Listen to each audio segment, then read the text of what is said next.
नमस्कार दोस्तों, A1 नौकरी चैनल में आपका पुनः स्वागत है और बहुत दिनों बाद हम दोबारा मुलाकात कर रहे हैं। और इस मुलाकात में अभी हम छत्तीसगढ़ हाई कोर्ट में जो वैकेंसी आई हुई है, जिसका फॉर्म शायद आप लोगों ने भर लिया होगा या कोई लोग भरने के लिए रेडी हो रहे होंगे, उसके बारे में मैं आपको डिटेल से बताता हूँ। क्योंकि इसमें कितने पद आए हैं, क्या-क्या सिलेबस है और कितने मार्क्स में कितने मार्क्स में सिलेक्शन इंश्योर हो सकता है, वेटिंग लिस्ट के क्या मार्क्स हो सकते हैं, इसके बारे में डिस्कस करते हैं।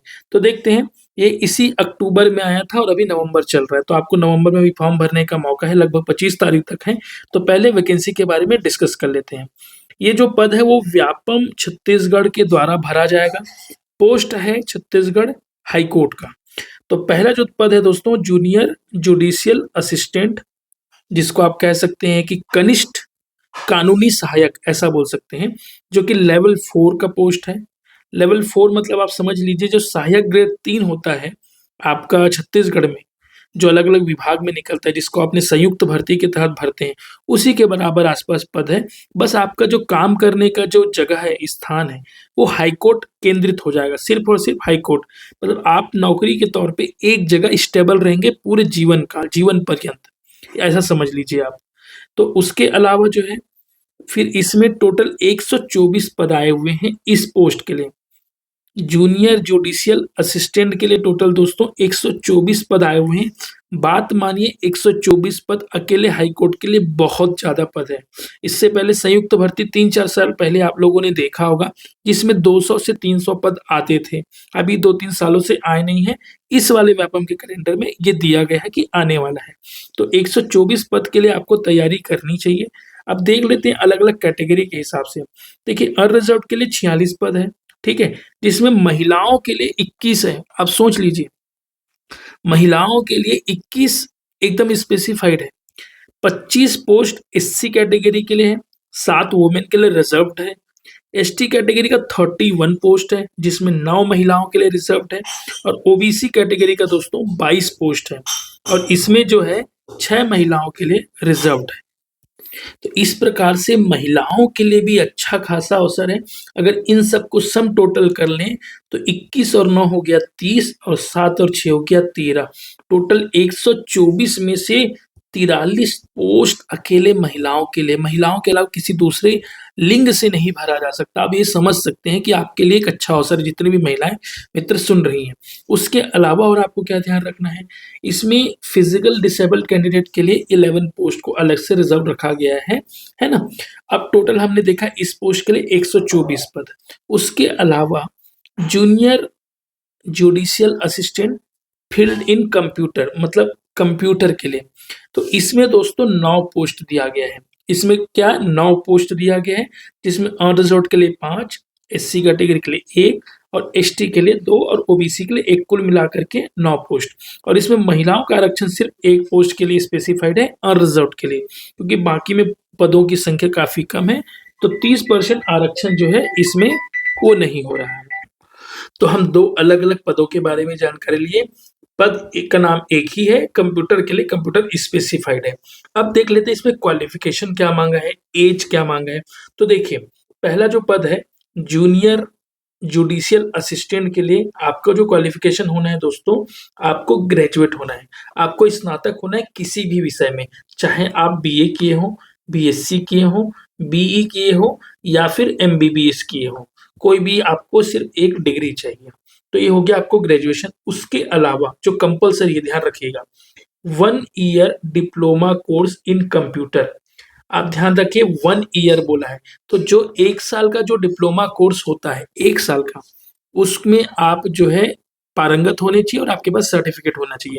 कहाँ से कर सकते हैं? आईटीआई से किया हो या तो कोई भी और अलग से रिकॉग्नाइज्ड बोर्ड या तो यूनिवर्सिटी। अब आप इसको कैसे समझिए 1 साल का, तो इसमें बहुत लोग कन्फ्यूज़ हो रहे हैं कि सर पीजीडीसीए है या डीसीए है। तो मेरा बात समझ लीजिए ध्यान से, डीसीए भी 1 साल का कोर्स होता है और पीजीडीसीए भी 1 साल का कोर्स होता है, ठीक है? दोनों 1-1 साल का है। तो हम जनरली डीसीए कब करते हैं? या तो 12वीं की बात कर लेते हैं या फिर कॉलेज की बात कर लेते हैं। और पीजीडीसीए को बोला जाता है post graduation diploma in computer application. तो जनरली लोग ग्रेजुएट होने के बात करते हैं। तो ये दोनों एक ही साल का कोर्स है, तो दोनों जो भी किए होंगे वो एलिजिबल हैं। लेकिन जो सर्टिफिकेट कोर्स किया होगा कंप्यूटर का, जिसकी वैलिडिटी या 6 महीने की थी, है ना, वो एलिजिबल नहीं होंगे, मैं बता देता हूँ। तो आपको 1 साल का कोर्स किया हुआ होना चाहिए इस डेट तक, और जो नहीं किए हो ऐसा अलग से फिर इधर-उधर मत करना, है ना, कि कहीं से डिग्री ले लिया, ये कर लिया, ये सब मत कीजिएगा। दूसरा चीज़, ये हाई कोर्ट का जॉब है, इसलिए बोल रहा हूँ। दूसरा, ये जो जूनियर जुडिशियल असिस्टेंट कंप्यूटर वाले में क्या अलग माँगा है, इसको भी देख लो। इसमें भी आपको ग्रेजुएट होना है, तो ग्रेजुएट तो आप होगे ही। उसके अलावा इसमें स्पेसिफाइड माँगा है PGDCA, post graduate diploma in computer, मतलब पीजीडीसीए। अब इसमें साफ तौर पे लिखा है कि डीसीए वाले इसमें एलिजिबल नहीं है, ध्यान रखिएगा। इसमें डिग्री स्पेसिफाई किया हुआ है कि कौन सी डिग्री चाहिए, इसमें 1 साल का नहीं लिखा हुआ है, इसमें पीजीडीसीए लिखा हुआ है, तो पीजीडीसीए कैंडिडेट ही एलिजिबल होंगे। फ्रॉम एनी इंस्टीट्यूशन रिकॉग्नाइज्ड या यूजीसी से, जो भी रिकॉग्नाइज्ड हो, ठीक है। इसमें अलग सिर्फ पीजीडी से मांगा है। जो पीजीडीसी किया है वो दोनों पोस्ट के लिए एलिजिबल है। 124 पोस्ट और 9 पोस्ट आप मिला लीजिए, 135 पोस्ट के लिए एलिजिबल है बंदा, ठीक है। इसके अलावा जो आप लोग को जानना चाहिए, ध्यान रखिए, हाई कोर्ट जनरली पूरे देश में अलग अलग जगह है, तो वहां पे रिजर्वेशन प्रक्रिया चलती है। तो अगर जो छत्तीसगढ़ के बोनाफाइड रेसिडेंट है, मतलब जिनके पास निवास प्रमाण पत्र है, उनको एससी का, एसटी का, ओबीसी का सिर्फ छत्तीसगढ़ वालों को मिलेगा, मतलब बाहर वालों को नहीं मिलेगा। तो इसमें आप समझ लीजिए, जनरल कैटेगरी वाले लोग जो बाहर के हैं या कोई भी कैटेगरी के हों, वो सिर्फ जनरल सीट पे फाइट कर सकते हैं, लेकिन उसको रोका नहीं जा सकता, वो फाइट कर सकते हैं, एग्जाम दे सकते हैं।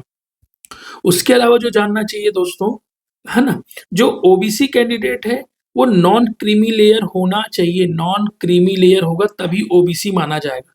अगर आप क्रीमी लेयर हो तो आपको ओबीसी नहीं, क्या माना जाएगा, जनरल कैंडिडेट माना जाएगा। ये बहुत कम लोगों के लिए लागू होता है, जिनका तनख्वाह या 8 लाख रुपए से कुछ ऊपर हो, उन्हीं लोगों का क्रीमी लेयर माना जाता है। तो बहुत लोग, इसमें कोई दिक्कत नहीं है।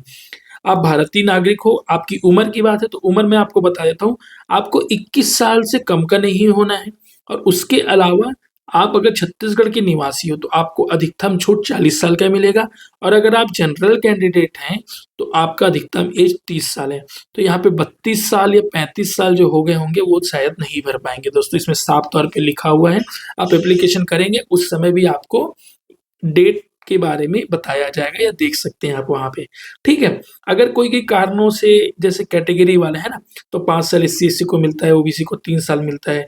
उसके अलावा अगर कोई विडो है, मतलब वुमेन है ना, ये महिला कैंडिडेट है ना, जो छत्तीसगढ़ की है, उसमें 10 साल का छूट है।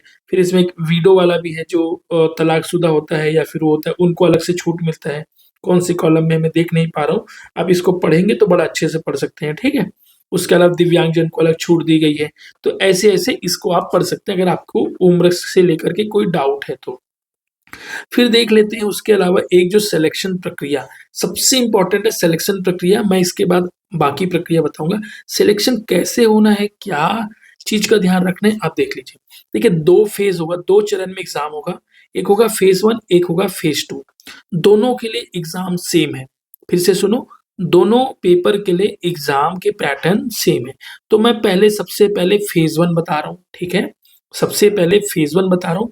फेज़ 1 में जो जूनियर जुडिशियल असिस्टेंट और junior judicial assistant computer 2 post है, दोनों पोस्ट के लिए फेज़ 1 क्या है, सेम है, क्लियर है? अब आ जाते हैं स्क्रीनिंग। इस फेज़ 1 को बोला जा रहा है स्क्रीनिंग टेस्ट। स्क्रीनिंग टेस्ट का मतलब ये होता है कि इसमें फ़िल्टर करना होता है। इसमें फ़िल्टर करना होता है, जो कैंडिडेट पास हो गए, उन लोगों को अंदर लिया जाएगा, और जो कैंडिडेट फेल हो गए वो बाहर कर दिया जाएगा। तो जैसे पीएससी आप लोग देते हो, सीजीपीएससी, सेम वैसा ही है, ठीक है, सेम वैसा ही है। प्री के मार्क्स नहीं जुड़ेंगे, ध्यान रखिए, प्री के मार्क्स नहीं जुड़ेंगे। चलिए इसको देखते हैं। ये जो पेपर होगा वो 100 मार्क्स का होगा। अब क्या-क्या आएगा मैं उसको अभी थोड़ी देर में आपको सिलेबस के पैटर्न में बताऊँगा। सिलेबस जहाँ पे रखा हुआ हूँ उसमें मैं आपको बताऊँगा, ठीक है। 100 नंबर का होगा। किस प्रकार के क्वेश्चन होंगे, एमसीक्यू आएगा, ठीक है, एमसीक्यू। फिर उसमें हर एक प्रश्न 1 नंबर का होगा। 100 प्रश्न आएंगे और 100 मार्क्स का पेपर होगा, ठीक है। आपको समय 2 घंटे का मिलेगा, क्योंकि व्यापम ले रहा है। इसमें किसी भी प्रकार का नेगेटिव मार्किंग नहीं है, रिपीट कर रहा हूं, किसी भी प्रकार का निगेटिव मार्किंग नहीं है। इसका मतलब आपके पास समय बचे या ना बचे, आपको 100 के 100 प्रश्न अटेंड करके आने हैं। 100 के 100 प्रश्न अटेंड करके आने हैं। 70 बन रहा होगा तब भी 30 आपको एक्स्ट्रा टिक करके आना है, क्योंकि तुक्का मारने से भी कभी कभी भला हो जाता है।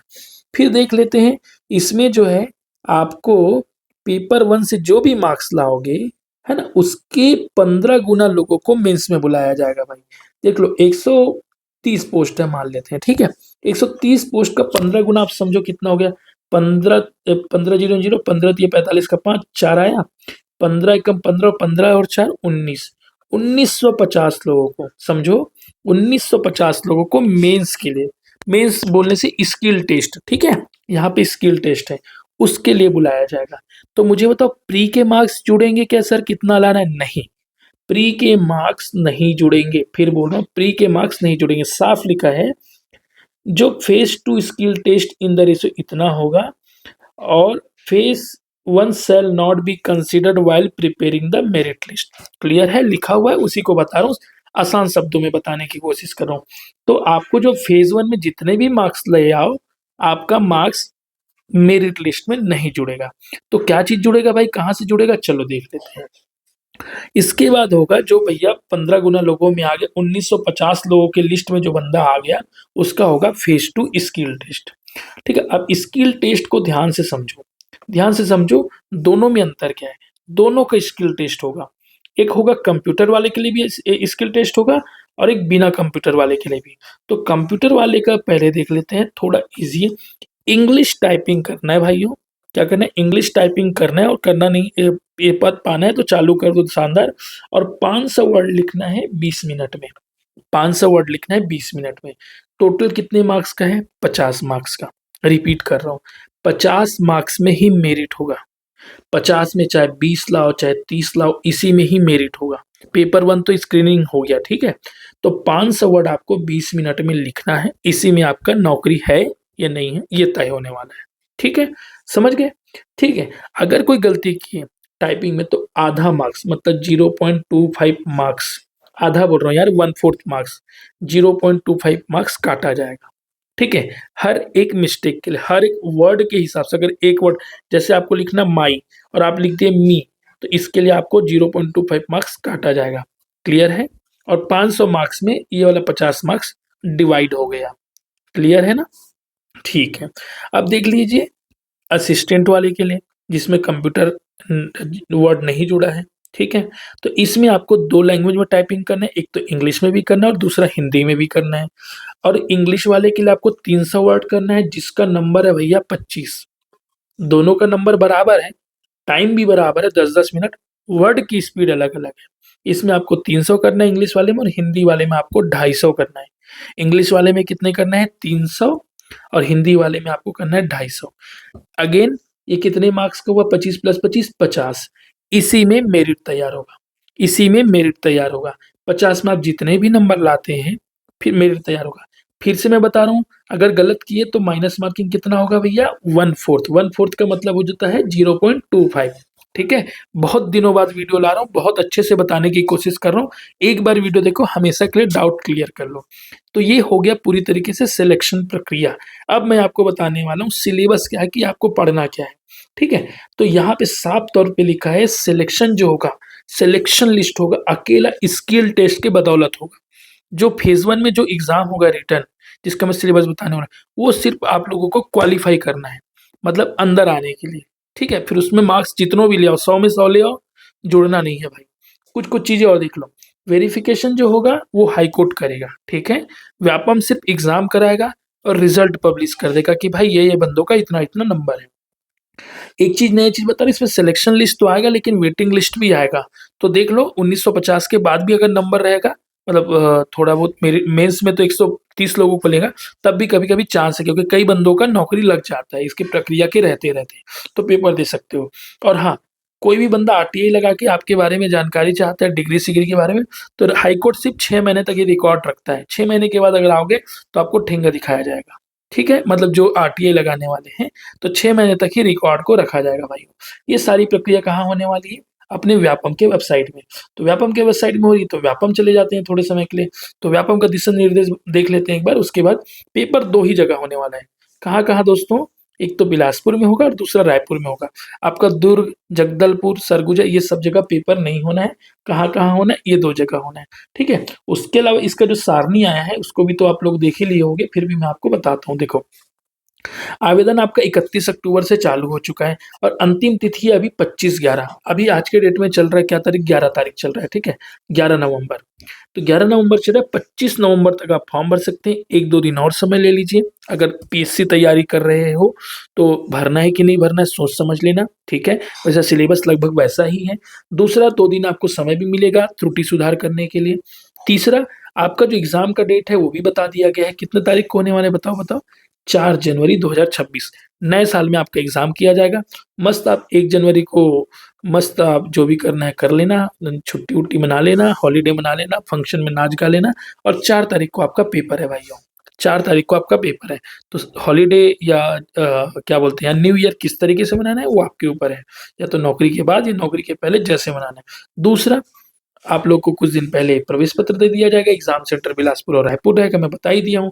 बाकी व्यापम की प्रक्रिया तो लगभग आप लोग जानते हो। अब आ जाते हैं सिलेबस पे। सिलेबस बहुत जरूरी चीज है। सिलेबस हमारा से ही सिलेक्शन होना है, तो सिलेबस को पहले चर्चा करते हैं, ठीक है?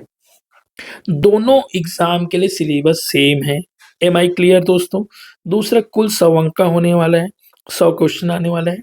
सामान्य अध्ययन इन योग्यता परीक्षण, इस परीक्षा को नाम दिया गया है, ठीक है?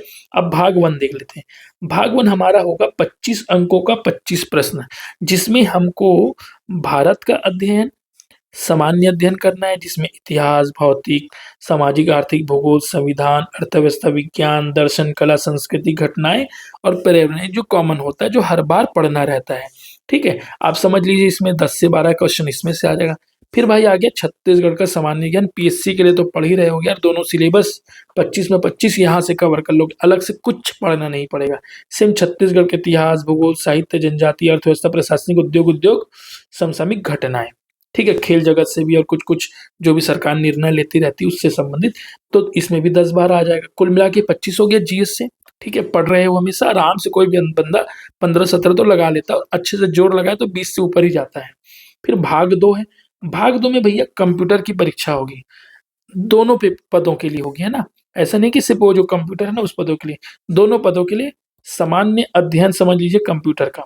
जो आप लोगों ने हॉस्टल वार्डन के लिए दन्ना के पढ़ा था ना और क्वालीफाई कई लोग नहीं कर पाए थे, याद है याद है?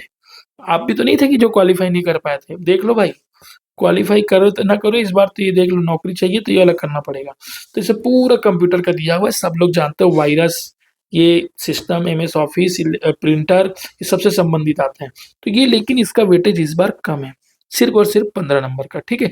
टोटल 25 प्लस 15 कितना हो गया दोस्तों? 40 नंबर का। अब बचा अपना 60 नंबर का। 60 नंबर में आपको खेलना है। इसमें 45 नंबर का भी आपका देखते रहना। एक हो गया रीजनिंग। रीजनिंग आ गया 15 नंबर का। रीजनिंग लगभग 15 में बंदे लोग ले आते हैं 10 से 12। तो रीजनिंग तो सब लोग समझते हो, ब्लड रिलेशन आता है, अक्षर वाला आता है, अल्फाबेट वाला आता है ना? ये सब चीजें तो रीजनिंग का हो गया, 15 नंबर वहां से हो गया। और अपना मैथ्स का, देखो मैथ्स बने ना बने लेकिन 7-8 नंबर 5 नंबर सब बंदे ले आते हैं, ठीक है? तो मैथ्स का सिलेबस थोड़ा लंबा चौड़ा है, सब तरीके से बेसिक एडवांस सब मैथ्स है। दशमलव वाला है ना, सम विषम वाला, एक जो 10वीं तक का भी मैथ्स करोगे तो आराम से आपका 10 नंबर लाने लायक स्थिति बन सकती है। तो 15 नंबर आपका रीजनिंग, 15 नंबर आपका मैथ्स, यहाँ से हो गया 30 नंबर। ऊपर अपन देखे थे 40 नंबर, हो गया आपका 70 नंबर, ठीक है? हो गया आपका 70। अब 30 नंबर का बचा, तो 30 नंबर का भाई आपका है, क्या बताओ? लैंग्वेज, हिंदी है, ठीक है? हिंदी देख लो सिलेबस, स्क्रीनशॉट करना है तो कर लो। और आपका 15 नंबर का आपका हो गया इंग्लिश। इंग्लिश थोड़ा पुअर रहता है लेकिन आप लोग थोड़ा कोशिश कर सकते हो, ठीक है? बेहतर करने का। तो इस प्रकार से आप देखो क्या होता है, एक चीज समझो, जब व्यापम का दूसरा परीक्षा होता है ना तो 125 पद में से 125 पद में ही आपको सिलेक्शन लेना है। मतलब आपको 126 आओगे तो सिलेक्शन नहीं होगा, लेकिन अभी यहाँ सोचो आपको 15 गुना लाना है। 125 में से 1950 लोगों को सिलेक्शन करेगा। और, और मैं क्या बोलूं, इसमें किसी का नंबर आ रहा है 60 और किसी का नंबर आ रहा है 90, कोई मतलब नहीं है ये 90 वाले और 60 वाले का, दोनों बराबर माने जाओगे फेज 2 में। दोनों बराबर माने जाओगे फेज 2 में, क्योंकि फेज 2 क्या होने वाला है, स्किल टेस्ट। तो भाई सिलेक्शन स्किल टेस्ट से होना है। ये सिलेक्शन लेने के बाद टाइपिंग इतना दिन और रात करना कि आगे बढ़ जाना यार, आगे बढ़ जाना और क्या। तो इसीलिए पेपर वन जो है क्वालिफाई करने की कोशिश करो। आपको 2000 के लिस्ट में आना है। 2000 बहुत आसान है यार, व्यापम की और भी परीक्षा देते हो ना, उससे ज़्यादा आसान है, मैं बता रहा हूँ। तो कोशिश किया जा सकता है। आसान बोलना गलत होगा, पढ़ने वालों के लिए आसान है। बाकी पूरी चीज़ें मैंने बता दिया था, कितने कितने मार्क्स का है ना। ठीक है, तो स्किल टेस्ट से सिलेक्शन होना है बॉस। अगर कोई और डाउट है तो आपको मुझे मैसेज कर सकते हो, इसी कमेंट बॉक्स में बता सकते हो। लेकिन एक चीज़ जो सबसे खास बात है हाई कोर्ट का, वो मैं बता देता हूँ, जो आप लोग को ध्यान रखना चाहिए। सबसे पहला, इसमें छुट्टियों के बारे में बता देता हूँ। जीवन में नौकरी लगने के बाद छुट्टियां सबसे ज़्यादा महत्वपूर्ण रखती है कि आप परिवार के छठी शादी वादी में जा पा रहे हो कि नहीं जा पा रहे हो, वो ज़्यादा मायने रखता है। तो पहला भाई इसमें मिलता है शीतकालीन छुट्टी, शीतकालीन छुट्टी मिलता है। और दूसरा आपको मिलता है गर्मी छुट्टी। ठीक है, ये 2 प्रकार की छुट्टियों का बहुत महत्व है जीवन में। इन छुट्टियों में अपनी फैमिली के साथ प्लानिंग कर सकते हो घूमने के लिए, ये पहला हो गया। दूसरा हो गया, हाई कोर्ट में रहोगे तो हमेशा एक पावर आपके साथ चलेगा। पावर मतलब जिसको आप लोग डिस्ट्रिक्ट के कलेक्टर या डिप्टी कलेक्टर बन के पाना चाहते हो, तो थोड़ा बहुत तो पावर यहाँ भी हो सकता है कि भाई आप हाई कोर्ट में नौकरी करते हो। हाई कोर्ट में नौकरी करने से आपका कोई भी काम, सिविल काम नहीं रुकता है। सिविल काम नहीं रुकता है, क्योंकि हाई कोर्ट में एक अलग ही पावर है। सबसे पहले बात, आप यहाँ बड़े-बड़े लोगों के साथ टच में आओगे। जज है, ठीक है, वकील है, और ये जज वकील के अलावा जो जो व्यापारीगण हैं, ठीक है, जो आईएएस है, आईपीएस है, इन सभी को भी जज के पास आना रहता है। इन सभी को वकालत करने आना रहता है, वकालत बोल रहा हूँ यार, हाई कोर्ट आना रहता है कुछ-कुछ काम से। तो इन सबसे आपका संपर्क बढ़ेगा तो आपका स्तर, जीवन स्तर, सोचने का स्तर भी इज़ाफ़ा होगा। यही तो चाहते हैं ना यार कि हमारा एक्सपोज़र होना चाहिए जीवन में अच्छा, बड़ा एक्सपोज़र होना चाहिए। तो यही चीज़ है, तो आप चाहे तो यहाँ पे बेहतर कर सकते हो। दूसरा, जिन लोगों को पीएससी करना है तो ये एक जॉब लेकर के आगे पीएससी की भी तैयारी अच्छे से की जा सकती है। वेतनमान क्या रहेगा मैं बता देता हूँ। लेवल 4 का है। लेवल 4 के हिसाब से हाई कोर्ट में आपका आराम से सैलरी 30,000 के आसपास बनेगा, 30-32,000 बनेगा। बाकी आगे पीछे होता रहेगा। ठीक है दोस्तों, तो मेरे ख्याल से मैं सारी जानकारी दे दिया। वीडियो बहुत दिन बाद मैं लाया हूँ। मुझे खुद मोटिवेशन चाहिए इसको कंटिन्यू करने के लिए। प्लीज़ लाइक शेयर सब्सक्राइब करिए। बहुत बहुत धन्यवाद।